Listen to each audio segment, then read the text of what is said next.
A paz do Senhor Jesus. Graças a Deus, aqui estarmos em mais uma aula da nossa escola bíblica. Hoje estaremos finalizando esse trimestre, né? O trabalho da escola bíblica é um trabalho idealizado pela Igreja Evangélica Assembleia de Deus em Vila Assis, que é presidida pelo pastor Alessandro Valcácio.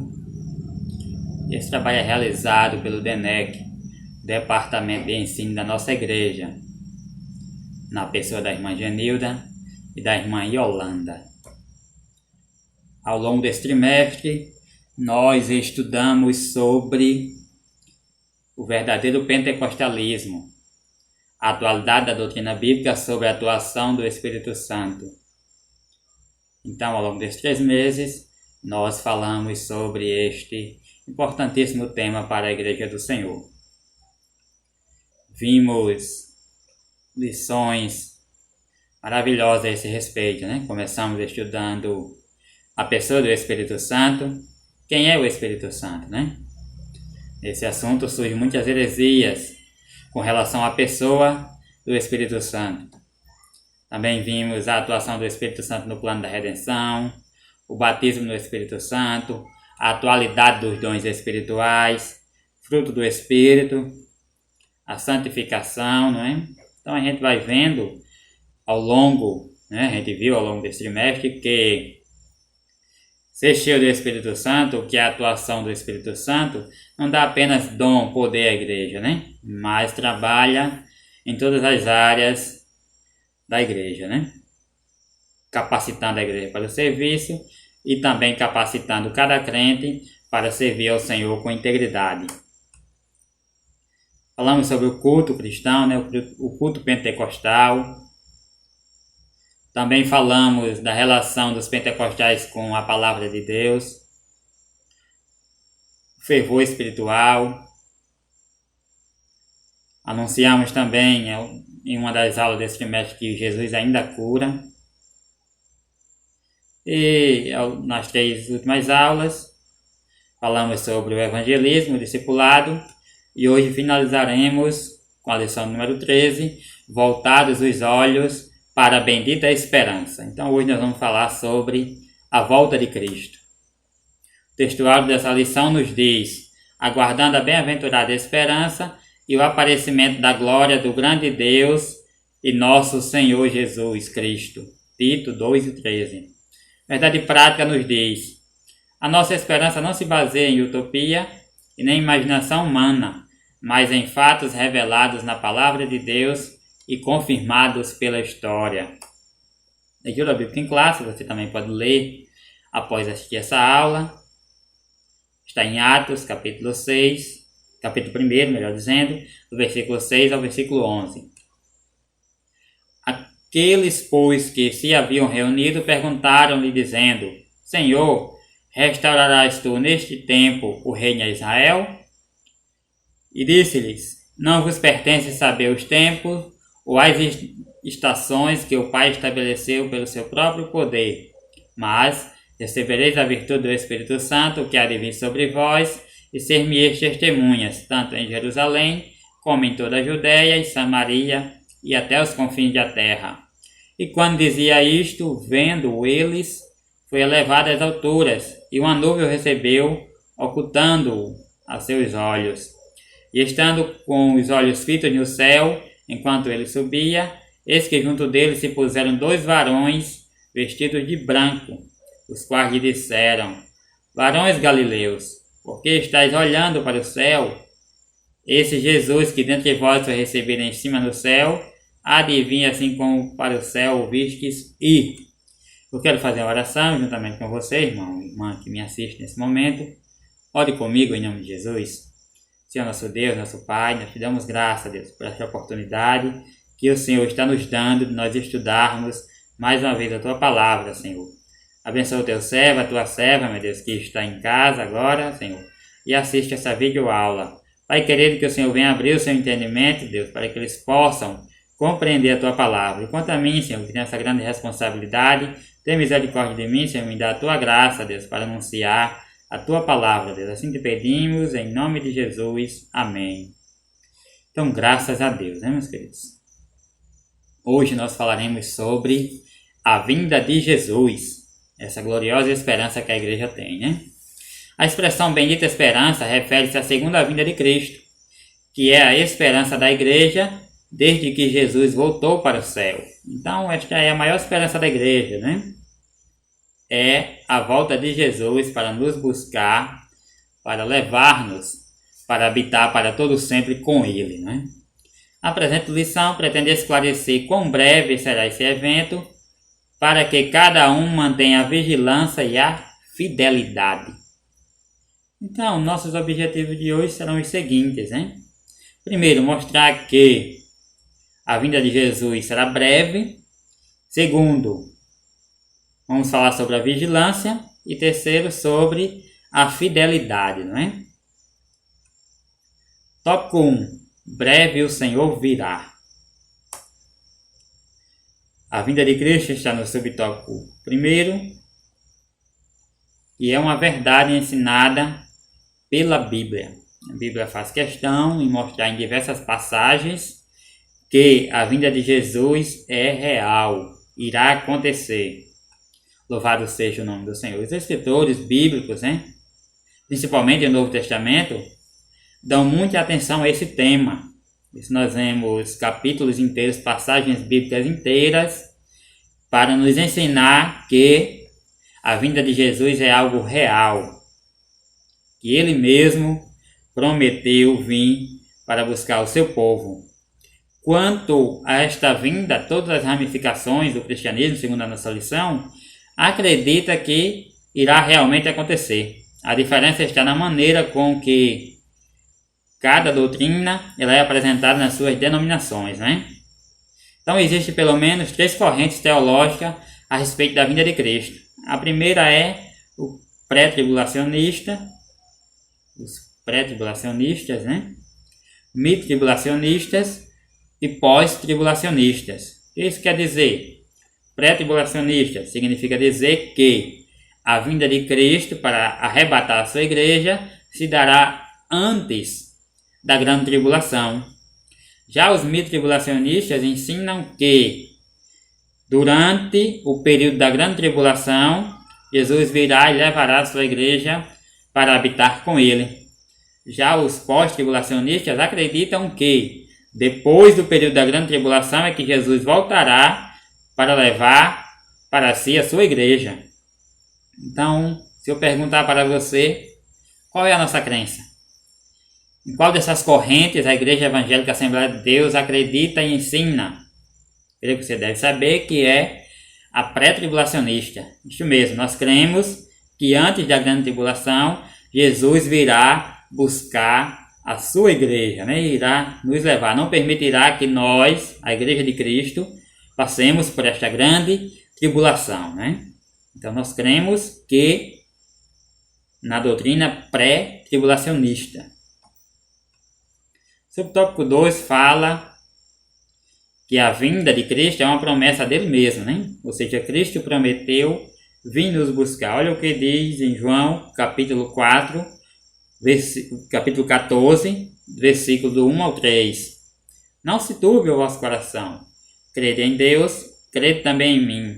Na casa de meu pai há muitas moradas. Se não fosse assim, eu vos teria dito. Vou preparar-vos lugar. E quando eu for e vos preparar lugar, virei outra vez e vos levarei para mim mesmo, para que onde eu estiver, estejais vós também. Então, era um momento de tristeza. Jesus estava reunido com seus discípulos e anunciando, dando as últimas instruções e anunciando também o quão breve seria a sua partida para o céu, né? Com isso, os discípulos se entristeceram muito. E Jesus profere estas significativas palavras: não se turbe o vosso coração, não fiqueis aflitos. Credes em Deus, crede também em mim. Na casa do meu pai há muitas moradas. Se não fosse desta forma, eu já teria dito a vocês. Mas eu vou preparar-vos lugar. E quando eu for e vos preparar lugar, eu virei outra vez para vos levar para mim mesmo, para que aonde eu estiver, estejais vós também. Louvado seja o nome de Jesus, pois Ele mesmo prometeu vir nos buscar. Glória seja dada ao nome de Jesus. E esperamos que breve o Senhor virá, tocará a sua trombeta e nós subiremos ao encontro dele para estar com ele para todo sempre, gozando. Louvado seja o nome do Senhor da sua presença gloriosa. Esta é a nossa bendita esperança. Subtópico 3 diz que o dia do Senhor se aproxima. Sabemos que a vinda do Senhor está próxima pelos sinais claros que estamos vendo nos últimos dias, né?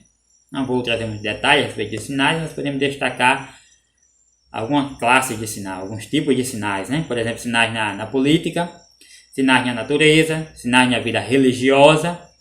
O pastor Ben destacou esta semana que o surgimento de muitos falsos profetas na igreja de hoje é um sinal claro da vinda de Cristo. E é verdade, irmãos. O Senhor profetizou que nos últimos dias surgiriam muitos falsos profetas e falsos cristos. E hoje nós temos a oportunidade de ver isto com nossos olhos. Então este é mais um sinal claro, evidente, que Jesus está às portas. E muitos outros sinais temos que poderíamos citar aqui nesta noite, né? Mas devido ao tempo ser curto, a gente vai resumir esta parte e os irmãos estudem sobre os sinais. Capítulo 24 de Mateus, né? Fala sobre os sinais que nós podemos enxergar e que nos mostram que a vinda de Cristo se aproxima a cada dia. Tópico 2 fala da necessidade de vigilância. Se a vinda de Cristo está perto, como acabamos de falar, precisamos então estar vigilantes para não perder este momento, não é? Quando eu lembro de vigilância, deste tema, né, tão importante, tão imprescindível para a Igreja de Cristo, eu lembro-me da parábola das 10 virgens. Antes de sintetizar ela aqui para nós nesta noite, eu quero fazer uma pergunta para você que está me assistindo. Por que devemos vigiar? Por que nós devemos ser vigilantes? Por que, irmãos? Por que, irmãs? Porque não sabemos o dia nem a hora em que Jesus vem. E a parábola das 10 virgens mostra exatamente isto. Pois, como o título já diz, ela retrata a história de 10 virgens que foram convidadas para participar do cortejo nupcial, como também da festa das bodas, né? Daquele noivo. No entanto, 5 dessas 10 virgens eram prudentes e 5 eram loucas. E as prudentes, além de levar as lâmpadas, levaram também azeite de reserva em suas vasilhas. Para quê? Se caso o noivo demorasse a chegar e suas lâmpadas viessem a apagar, elas tivessem combustível suficiente para mantê-las acesas, né? E assim não lhe faltar luz para o seu caminho. No entanto, as 10 virgens loucas não levaram o azeite em suas vasilhas. E diz que, tardando o noivo, todas adormeceram. Mas à meia-noite ouviu-se um grito, um clamor.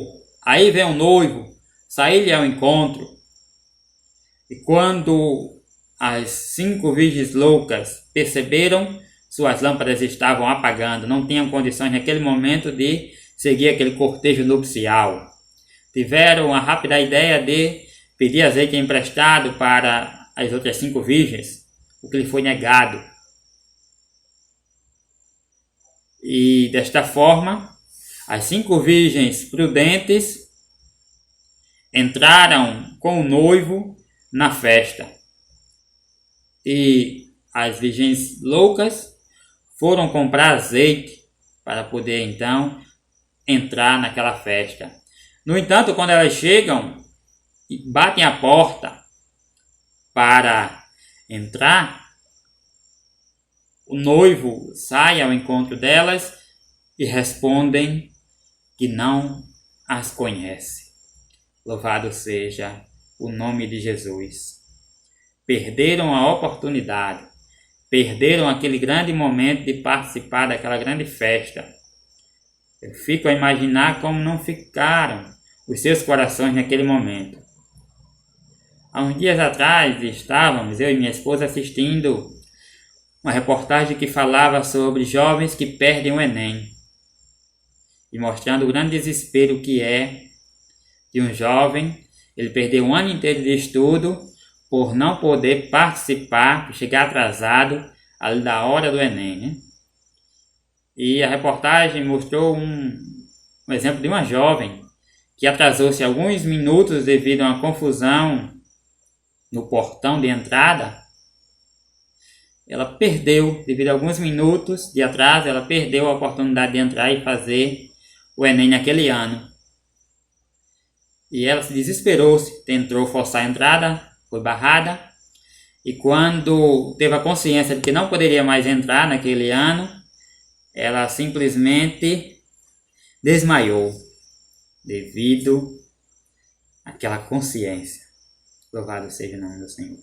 Eu fico a imaginar, querido irmão, querida irmã, o quão difícil não será para aquele que ficar na ocasião do arrebatamento.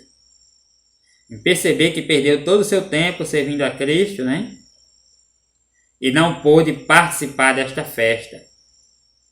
Quando falamos em vigilância, né, o versículo 10 aqui traz para nós, nos diz o seguinte: e tendo elas ido comprar, ou seja, as virgens loucas, chegou o esposo, e as que estavam preparadas entraram com ela para as bodas. Ou seja, somente os que estiverem preparados poderão entrar e participar daquela festa. Quem não estiver preparado não dará tempo para se preparar. Louvado seja o nome do Senhor Jesus para todo sempre. Por isso, o que devemos fazer para nos preparar, devemos fazer agora, com urgência, porque nós não sabemos o dia nem a hora em que Jesus voltará, não é? Tópico 3 fala vivendo com fidelidade. Para falar sobre fidelidade, usarei a parábola dos 10 talentos, pois nela encontramos 2 tipos de servos, os servos fiéis e os servos infiéis. A parábola conta que um senhor, ele chama 3 servos seus, ele lhes dá talentos. A um dá 5, a outro dá 2, e a um dá 1 talento, conforme a capacidade de cada um a administrar aquele recurso. E a parábola nos mostra que o que recebera 5 talentos foi, negociou com eles e conseguiu ganhar mais 5 talentos. O que recebera 2 da mesma forma, ganhou mais 2 talentos. Porém, o que recebeu 1 talento, ele atemorizado, ele relata isso, com medo, cavou um lugar na terra e escondeu o talento com medo de perdê-lo. E quando o Senhor, após muito tempo, voltar para prestar conta daqueles talentos que havia dado a seus servos, havia lhe emprestado, o que recebera 5 talentos, com alegria apresentou e contou-lhe que havia ganhado mais 5 talentos. E ele foi elogiado, dizendo o seu senhor: bom está, servo bom e fiel, entra no gozo do seu senhor. Sobre o pouco foste fiel, sobre o muito te colocarei. O primeiro exemplo de servo fiel. O que recebeu 2 talentos também foi fiel, pois negociou com ele e conseguiu mais 2 talentos. Porém, o servo que escondeu o seu talento foi chamado de mau e negligente servo. E o senhor daquele servo mandou que o lançasse nas trevas exteriores. Queridos irmãos, queridas irmãs, devemos ser fiéis ao nosso Senhor. Só assim poderemos participar de tudo aquilo que Ele tem preparado para a sua igreja. Louvado seja o nome de Jesus. Concluo esta aula dizendo que a vinda de Jesus será breve. Os sinais já nos mostram isto. Sejamos, pois, vigilantes e fiéis. Glória a Jesus. Mas antes de encerrar este vídeo, eu quero fazer a pergunta que eu havia anunciado ontem, né? 1 Coríntios, capítulo 15, versículo 52, nos diz o seguinte: no momento, não abrir e fechar de olhos, ante a última trombeta, porque a trombeta soará, e os mortos ressuscitarão incorruptíveis, e nós seremos transformados. Entendemos, a partir desse texto e de outros semelhantes, que a trombeta só será ouvida por aqueles que estão em fidelidade para com o Senhor. Os crentes desapercebidos não vão perceber, como também a sociedade ímpia não vai ver a igreja sendo arrebatada. É o que nós cremos e anunciamos. Porém, eu quero ler para vocês outro versículo, Apocalipse 1:7, que nos diz: eis que vem com as nuvens, e todo olho o verá, até mesmo aqueles que o traspassaram, e todas as tribos da terra se lamentarão sobre ele. Sim, amém. Apocalipse 1:7. Então, querido ouvinte, querido irmão, querida irmã, afinal de contas, por ocasião do arrebatamento, somente os fiéis perceberão a volta de Cristo, ou todas as pessoas da terra? Me responda a isto, por favor. Irmãos podem me responder no WhatsApp. As irmãs, se ficarem mais à vontade, podem passar sua resposta para a irmã Patrícia, ela passará para mim. E próxima semana eu estarei gravando um vídeo para falar das respostas dos irmãos e também mostrando a resposta correta, né?